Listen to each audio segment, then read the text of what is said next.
আমার চ্যানেলে তোমাদের সকলকে স্বাগত।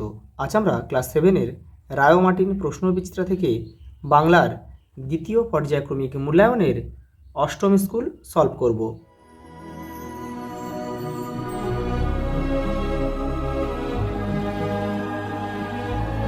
দেখো প্রথম প্রশ্ন, গ্যাজেলি নামক হরিণ দেখা যায় কোথায়? গোবি মরুভূমিতে। পুরন্দর শব্দের অর্থ হচ্ছে ইন্দ্র। চিরদিনের কবিতায় গ্রামটি হলো লাজুক। এখানে বৃষ্টিমুখর লাজুক গায়ে চিরদিনের কবিতা থেকে কিন্তু নেওয়া। দেখো লণ্ঠন নিয়ে আসে, লণ্ঠন নিয়ে ছুটে আসতে বলা হয়েছে কাকে? রামাকে। ওরে রামা ছুটে আয়। শুদ্ধ বানানটি লেখো। এখানে হবে ক, উত্তরটা হবে শশীভূষণ। দেখো ট ও ঠয়ের আগের শীষ ধ্বনিটি হলো পেটকাটা মূর্ধন্য ষ। দেখো এখানে একটা শূন্যস্থান দিয়েছে, দেখো দারুণ খেলা। এখানে কয় দীর্ঘই কী হবে? কি দারুণ খেলা। অশুদ্ধ বানানটি হলো কৃষি, অপশান ঘ। গঠনগত দিক থেকে শব্দ দুই প্রকার, মৌলিক আর সাধিত। যে শব্দের প্রচলিত অর্থের সঙ্গে ব্যুৎপত্তিগত অর্থের সম্পর্ক থাকে তাকে বলে যোগরূঢ় শব্দ। টুংটাং করে পিয়ানো বাজছে, এখানে টুংটাং শব্দটি ধনাত্মক শব্দ। তাদের গলায় গলায় ভাব, গলায় গলায় শব্দটি এখানে গভীরতা অর্থে কিন্তু ব্যবহৃত হয়েছে, গভীরতা অর্থে ব্যবহৃত হয়েছে। দেখো পরের প্রশ্ন, ঝাঁঝ কিসে হয়? নোটবুক থেকে এটা নেওয়া হয়েছে, জোয়ানের আরোকে।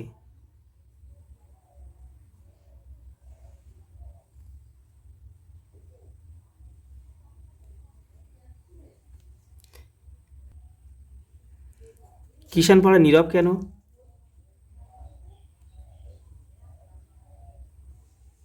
পচা জল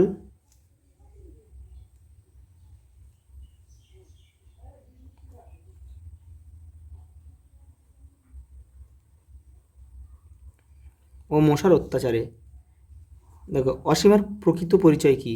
দেখো দেখো অসীমার প্রকৃত পরিচয় কি? অসীমার প্রকৃত পরিচয় হলো সে কারভাবের মেয়ে এবং তার মা হলেন একজন বাঙালি মেয়ে। জনগণ মন গানটির রিহার্সাল কোথায় হয়েছিল? দেখো নীলরতন সরকারের হ্যারিসন রোডের বাড়িতে। দেখে নাও তোমাদের বইয়ের 64 নম্বর পেজে রয়েছে এটা। দেখো গানের রিহার্সাল হয়েছিল ডক্টর নীলরতন সরকারের, এই যে রয়েছে দেখো, হ্যারিসন রোডের বাড়িতে। নেতৃত্ব দিয়েছিলেন দীনেন্দ্রনাথ ঠাকুর। দুটি হক জাতীয় পাখির নাম লেখো। চিল,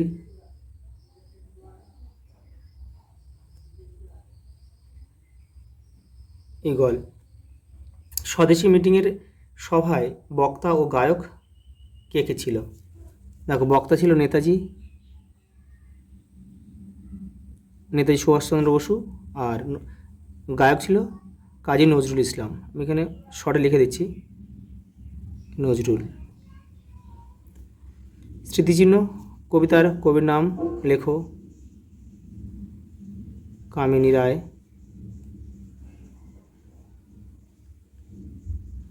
পরেরটা দেখো,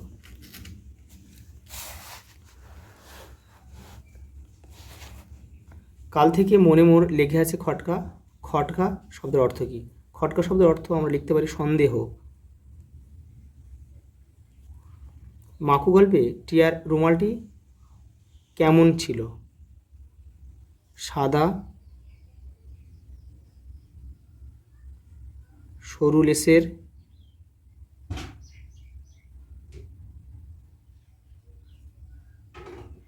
পাড় দেওয়া।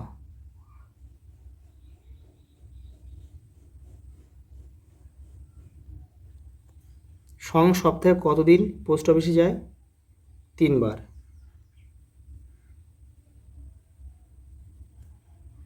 মাকু গল্পে কালো চাদর ঢাকা লোকটি কে ছিল? ঘড়িওয়ালা।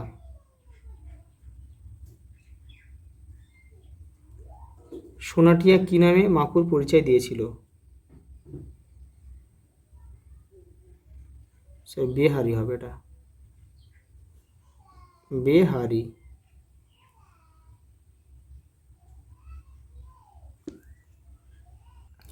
পরের প্রশ্ন দেখো, প্রাণী মাত্রকেই খাবার সংগ্রহ করতে হয়, গাছ কীভাবে না দৌড়ে তার খাবার সংগ্রহ করে?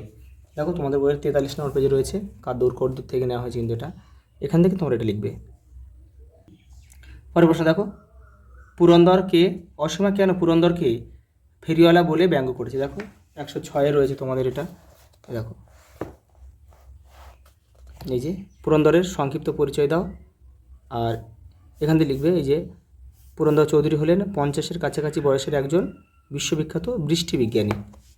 আর এবারে দেখো যে অসীমা কেন পুরন্দরকে ফেরিওয়ালা বলে ব্যঙ্গ করেছে, এই যে দেখো, বৃষ্টিবিজ্ঞানী পুরন্দর চৌধুরী মেঘ চুরি করে তাকে পণ্য বানিয়েছেন, এ কথা ভেবেই অসীমা পুরন্দরকে ফেরিওয়ালা বলে ব্যঙ্গ করেছে। পরের প্রশ্ন দেখো, এই ছবি আমি পরেও দেখেছি, কে কোন ছবি দেখেছেন, কখন কোথায় দেখেছিলেন? দেখো এই কোন ছবির কথা এখানে বলা হয়েছে, দেখো এখান থেকে এটা পুরো লিখলে হয়ে যাবে। পরের প্রশ্ন দেখো, কাল থেকে মনে মনে লেগে আছে খটকা, বক্তার মনে কি খটকা লেগেছে তা কীভাবে দূর হবে? দেখো এই যে ছেলেটির মনে ঝোলাগড় কিসে দেয়া হয় তা নিয়ে সন্দেহ দেখা দেয়, সাবান না পটকায়, দুটির কোনটিতে সে ঠিক করতে পারে না, এই বিষয়টি তার কাছে খটকা লাগে। এই প্রশ্নের উত্তর সে মেজদের কাছ থেকে জেনে নিলে খটকা দূর হবে। ওটা দেখো, মুড়ো ওরা কবিতায় কাদের কেন মুড়ো বলা হয়েছে? 133, এই যে দেখো এখান থেকে লিখবে, এখান থেকে এই পর্যন্ত। চিরদিনের কবিতায় ঠাকুমা কাকে কখন কোন গল্প শোনায়? দেখে নাও। ঠাকুমা কাকে গল্প শোনায়? তার নাতনিকে। কখন শোনায়? রাত্রি হলেই। রাত্রি হলে দাওয়ার অন্ধকারে ঠাকুমা গল্প শোনায় নাতনিকে। কিসের গল্প শোনায়? এই যে কেমন করে সে অকালাতে গতবারে চলে গেল লোক দিশাহারা দিকে দিকে। পরের প্রশ্ন দেখো, মাকু গল্পে লটারির টিকিট কে কিনেছে? সং। তা নিয়ে সে কী ভাবে? দেখো 24 নম্বর পেজে তোমাদের বই উত্তরটা রয়েছে, এই দেখো এখান থেকে লিখবে তোমরা। সে যে লটারির টিকিট কিনেছে, যদি একবার জিতে যায় তো একসঙ্গে অনেক টাকা পেয়ে বড়লোক হয়ে যাবে, তাই খবর আনতে যায়। লোকটি চটে গেল, লোকটি হচ্ছে ঘড়িওয়ালা, সে চটে গেল কেন? দেখো এই যে দেখো লোকটি চটে গেল কেন, এখান থেকে তোমরা এটা লিখবে। পরের প্রশ্ন দেখো, মাকু গল্পে পিয়াদা কাদের তাড়া করেছিল এবং কেন? দেখো এই যে